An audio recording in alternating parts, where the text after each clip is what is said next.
right now that I blame is the person that walked into my building and shot my friends.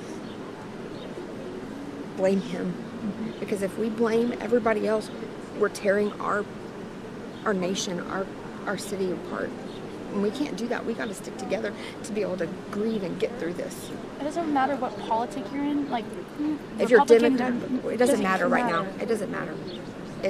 We need to be here for my community and my people that died in that room. And those people that are still hurting because they got shot by him and that were in the building that have nightmares every night from this. You have to remember, we're a small town. Yes, I talked today to one of the girls that was in 4th grade. Is Caitlin. I don't know if she's I do. She's not in my class, but I know who she is. Her class got out. Yeah, I was with her and her mother, and they were talking about. I'm writing a story about that, about the trauma that these kids will have. They're going to have to deal with so much, and so am I, and I don't know how I'm going to get through it, but I have my kids, I'm going to get through it. I have my husband, I have my family, and I have my faith, and that's how I'm going to get through it. I know I am, but I'm not going to place blame on anybody but that man that came into that building. You said it was important that, they did save you. They did. And they're saying, oh, they weren't in there for 40 minutes. They were in there. I know they were because I have text messages that show when the lockdown began. I know when that man walked up to my school because I saw him. I know when I got out of that school. I don't know after that, but I do know that they were in there and they were trying to help us. Like I said, you got to remember, we're a very, very small town. Like, you've seen everything on the news, like Florida, Columbine, like everything, and you don't think it would happen here, but then when it does, you're like, oh my gosh. You see the behind the scenes, the memorials, the visuals, and it's sad because everyone's blaming different groups, and the different groups are the ones that are trying to. They were trying to help. They were trying to help. They were trying to help. I wasn't there, but. And in a moment of panic, all the training and everything that we get as teachers, and I'm sure they get as officers, it's an adrenaline rush, and you just do what you got to do to survive.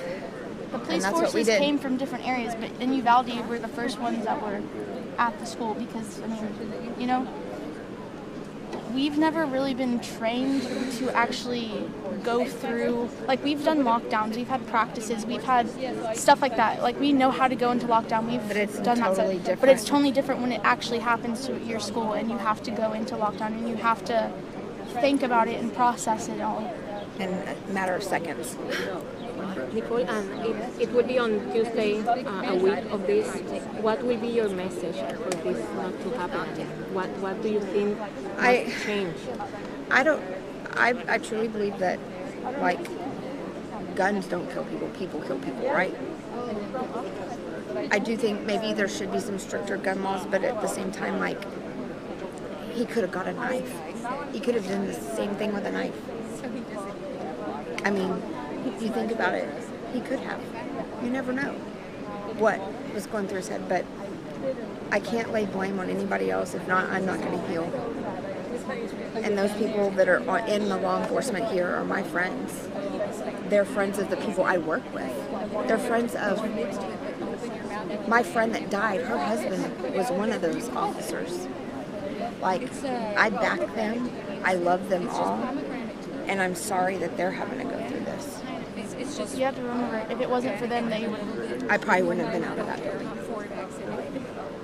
So, that being said, I lay blame on the young man.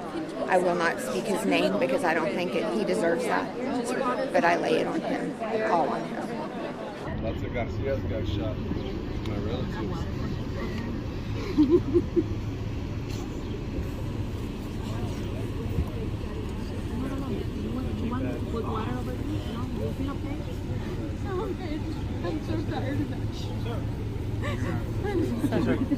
I just moved Behind from the tree, right so behind. thank you so much for your cooperation. I appreciate it so much. Thank you so much. Thank you.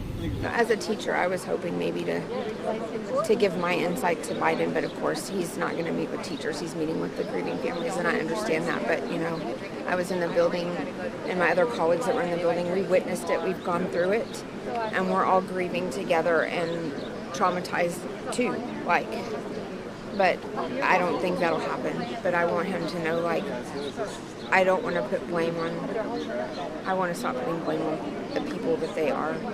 And I want everything sorted out. And I know media, I'm sorry, y'all are media, but some of the things that are being put out there, they keep saying, well, we're getting them from our sources, we're getting them from credible sources, but I was in that building and I just don't feel like, I've looked at the timelines over and over again and I don't feel like they're correct yet. So why are we putting them out there and then enraging people and getting them so angry? Like, stop doing that. Let's get the facts first before you like start making people talk and get angry. Like I said, we need to unify. We need to come together as a community and as a country. I mean, right now, we need our nation's support, and we need to quit dividing each other, like, and putting each other down and blaming this party for this and that party for that. Like, stop doing that. We're one nation under God, right? Let's become one nation under God instead of divided. On earth as it is in heaven. Give us this day our daily bread, and forgive us our trespasses, as we forgive those who trespass against us. And lead us not into temptation, but deliver us from evil.